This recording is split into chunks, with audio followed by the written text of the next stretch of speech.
programa anterior explorámos o bairro Talatona, uma das áreas mais desenvolvidas e modernas da cidade de Luanda, começando pelo seu lazer.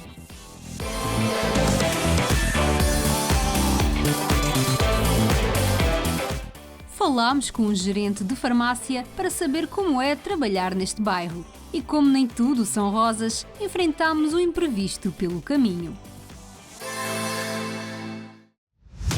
No próximo programa A Rota, vamos conhecer a tradicional dança xianda, um espetáculo cultural praticado desde os tempos da Rainha Ginga, uma heroína que sempre defendeu o seu povo.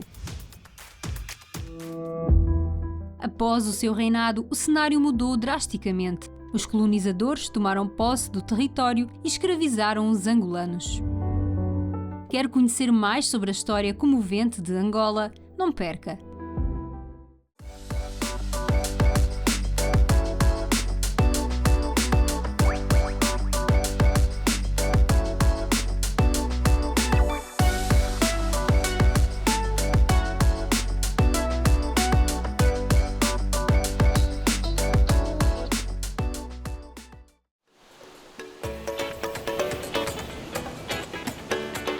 A capital angolana é cheia de encantos e em cada pedaço dela há um misto de sensações.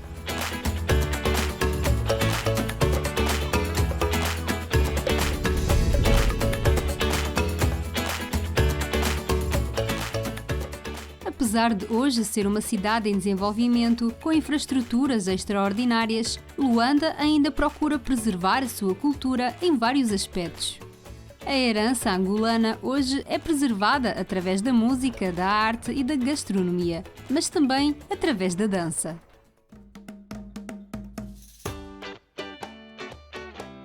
Estou aqui com um grupo de danças tradicionais e ao meu lado temos a coreógrafa deste grupo, a Janete.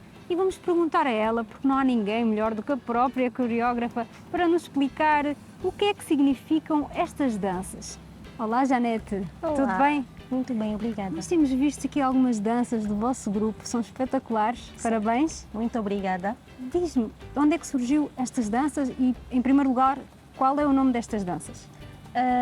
A dança que será apresentada é um tradicional do batuque. Ela normalmente é dançada em aldeias e ela usa-se para atividades comemorativas, para a recepção de grandes entidades importantes, sejam governamentais ou até mesmo culturais. Uma das danças que vamos aqui apresentar é o Tienda. É um dos toques que representa muito bem essa dança tradicional do batuque. Portanto, é utilizada por todo o país, não é nenhuma Todo o província país. específica de todo o país. Certo. E que traje é que vocês utilizam para estas danças e o que é que eles representam? Normalmente, para essas danças, usam trajes diferentes destes. Uns usam sem camisa, dançam sem camisa, com roupas de alça, mas nós somos jovens da igreja e nós implementamos uma indumentária diferente.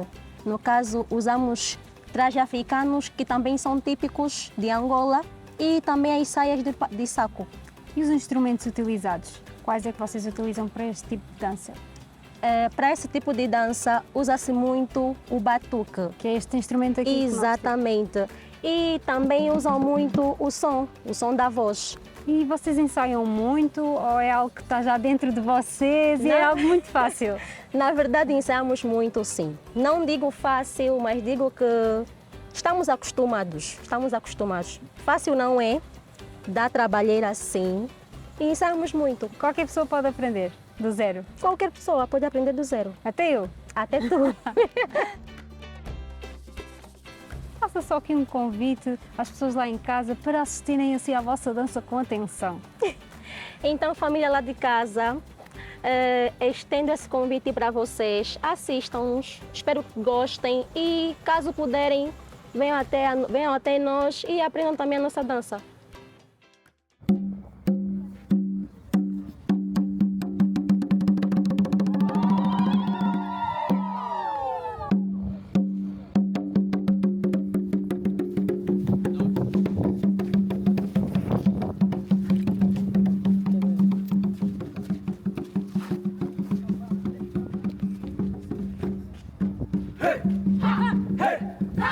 Hey!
A dança que acabámos de assistir é uma representação daquilo que era a Angola do tempo pré-colonial.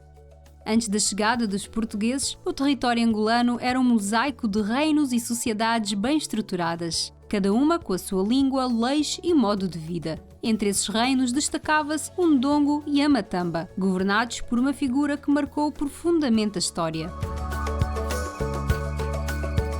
No Largo do Quinaxis é possível encontrá-la, eternizada em bronze como símbolo de força e resistência.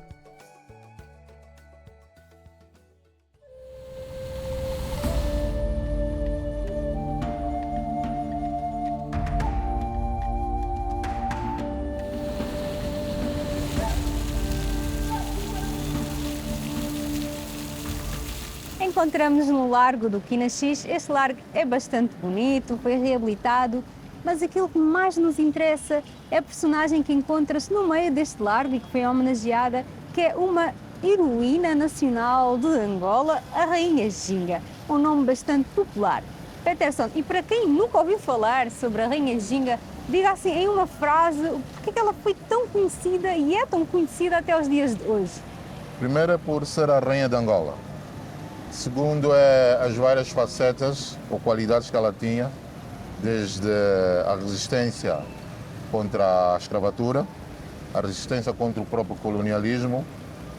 Foi uma exímia negociadora, excelente batalhadora e resistiu muitas lutas internas e externas dentro do próprio reino da Matamba e do Ndongo. Resumindo, é a Rainha de Angola e ela está aqui por uma razão muito simples. Por ela ser essa heroína, ela acaba por representar, ou a presença dela aqui nessa magnífica praça, ou largo, representar a resistência dos angolanos contra o colonialismo. Enquanto Rainha Ginga governava, os portugueses nunca conseguiram assumir o controle das suas terras.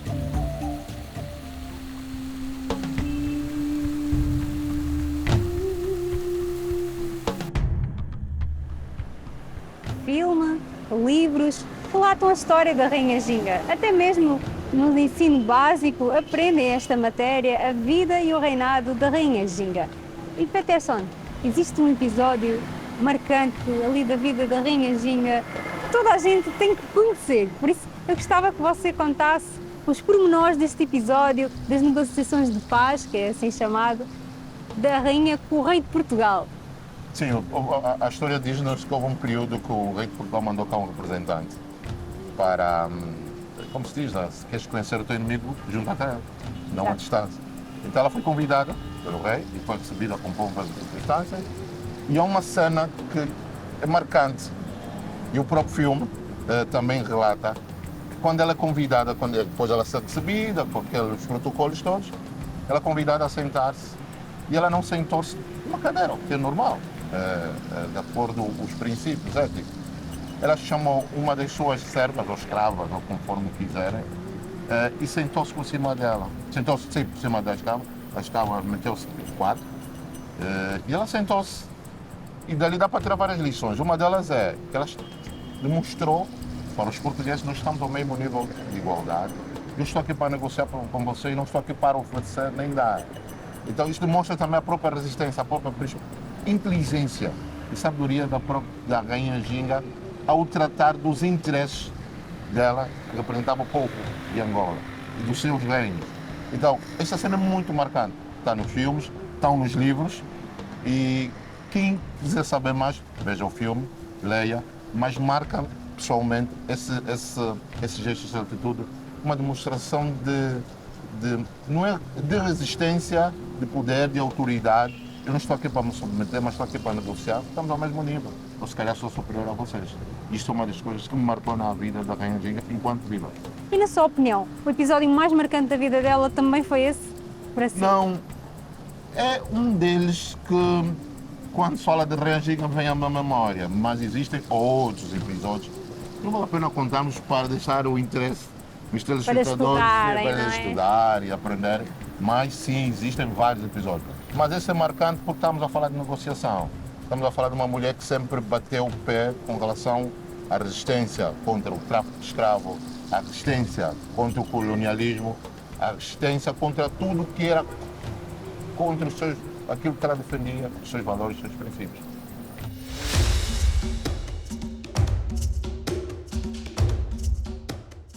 Ela está aqui desde o período em que, ou melhor, no período em que celebramos o 27º aniversário da independência de Angola.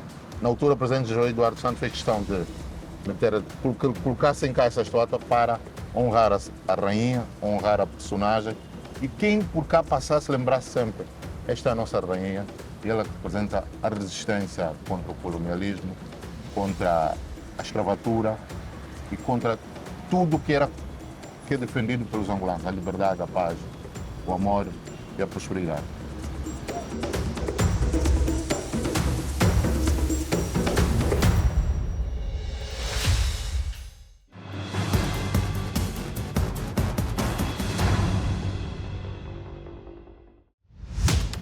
E para você que só chegou agora, estamos em Luanda, onde estivemos com um grupo que nos apresentou a dança tradicional Xianda, uma dança de recepção a entidades importantes e usada para celebrar a cultura. Visitámos também o Largo do Quinaxis, onde falámos sobre a figura histórica da Rainha Ginga, uma heroína que sempre defendeu o seu povo. Mas não vamos ficar só por aqui. Continue connosco.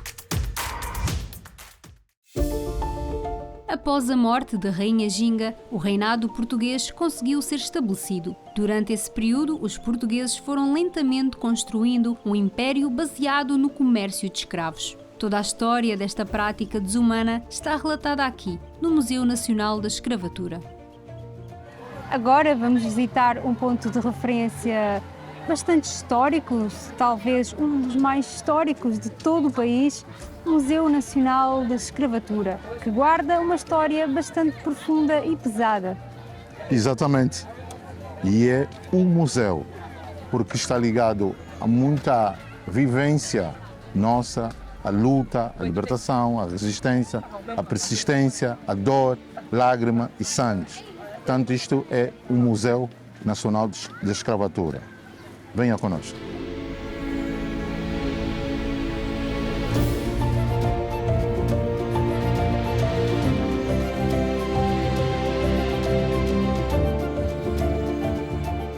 Aqui começamos a nossa visita ao Museu Nacional de Escravatura.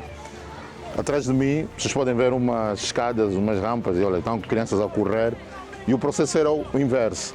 Os escravos chegavam, subiam por ali e passavam por este corredor onde estou eu a passar, a fazer uma lembrança ou um reviver de como é que este era o processo dos escravos.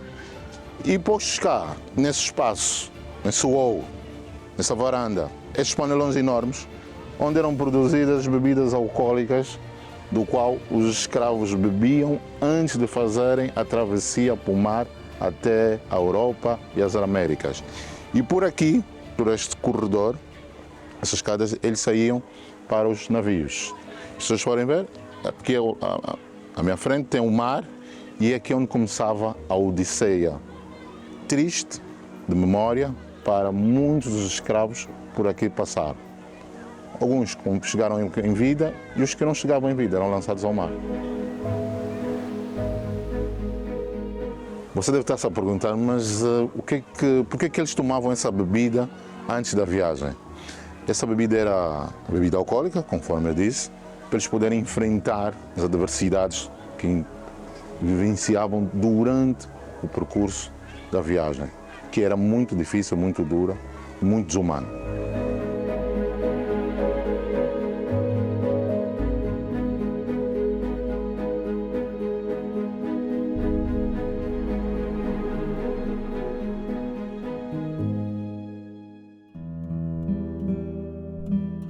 Como qualquer império, o reino português procurava implementar os seus usos e costumes aos povos que subjugava, e o povo angolano não foi exceção. Esta sala representa a capela, faz parte da estrutura da casa-museu, ou do Museu Nacional de Escravatura, e este espaço em que estamos tem aqui a capela, que é um lado muito mais religioso, muito mais para os crentes espiritual, porque era aqui onde os escravos, quando chegassem, eram batizados. Por quê? Porque a escravidão sempre esteve muito ligada a uma questão moral, religiosa, ou seja, uma espécie de maldição que os negros viveram. E para tal, os católicos, na altura, consideravam que para nos libertarmos dessa escravidão ou dessa maldição divina, tínhamos que ser batizados. E aqui nós temos, aqui ao meu lado, temos a pia batismal e aí ao lado temos a pia de água benta. E aqui temos ilustrados vários processos em que os escravos eram batizados pelos padres. Ou seja, no final de tudo, queria se entender, eles eram limpos, libertos para a vida eterna a partir daqui. Daí associar-se à questão da religião. A liberdade era retirada por completo, seja ela espiritual ou física.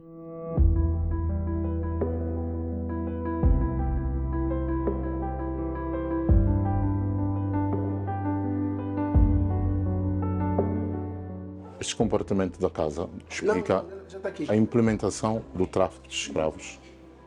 Ou seja, ela faz um resumo de todos os processos por qual passou a escravatura até a sua abolição.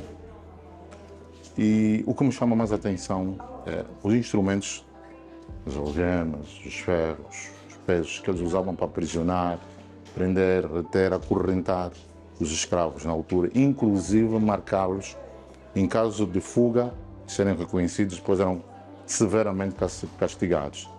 E se vocês verem aqui, explica todo um processo de como é que era o tráfico, a escravatura, a caminhada, o processo deles até o seu destino final. E como tudo tem um início e um fim, também temos aqui um tratado que fala da abolição da escravatura a nível da Europa e das Américas. Portanto, é aqui onde está a história resumida do tráfico de escravos aqui em Angola.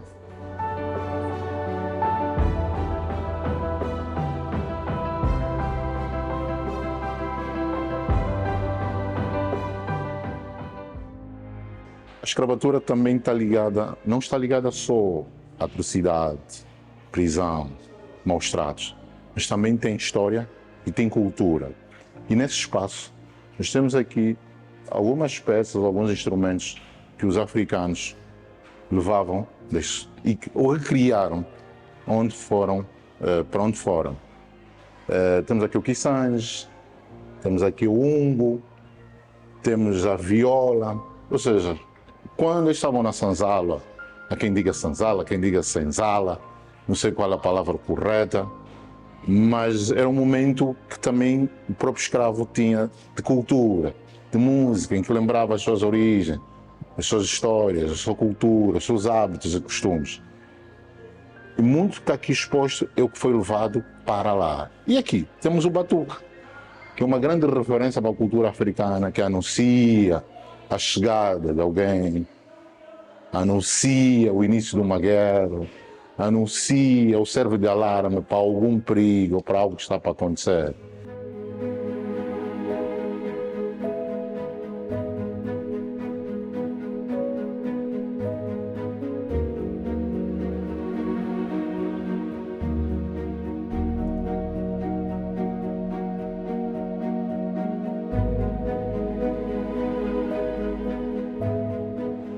Esta casa foi construída em 1786 e antes de se tornar o centro ou a passagem de escravos, ela foi uma moradia. E como prova de moradia e que viveu com a gente em um determinado fidalgo, temos aqui uma chaminé, que representa que isto aqui era a cozinha ou a sala, não sei como é que era na altura, mas é um compartimento, a ser que está correto, que demonstra que aqui viveu pessoas antes da escravatura.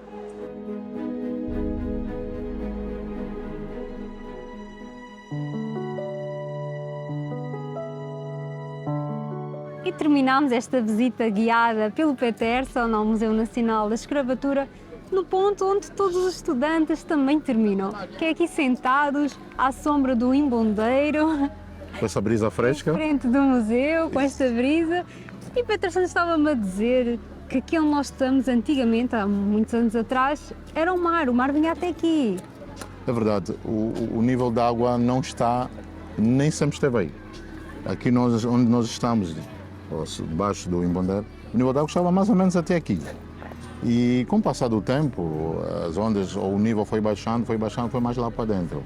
Então, o nível da água sempre esteve mais para cá, ou seja, dali, lembras-te quando mostrei o ponto de saída dos escravos, é para lá onde eles saíam para os barcos. Então, percebe-se agora o porquê, por causa do nível da água.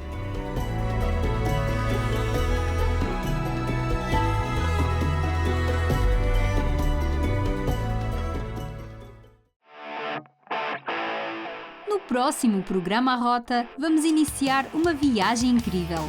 Partiremos de Luanda, pelo caminho vamos enfrentar alguns desafios, até chegarmos a Benguela.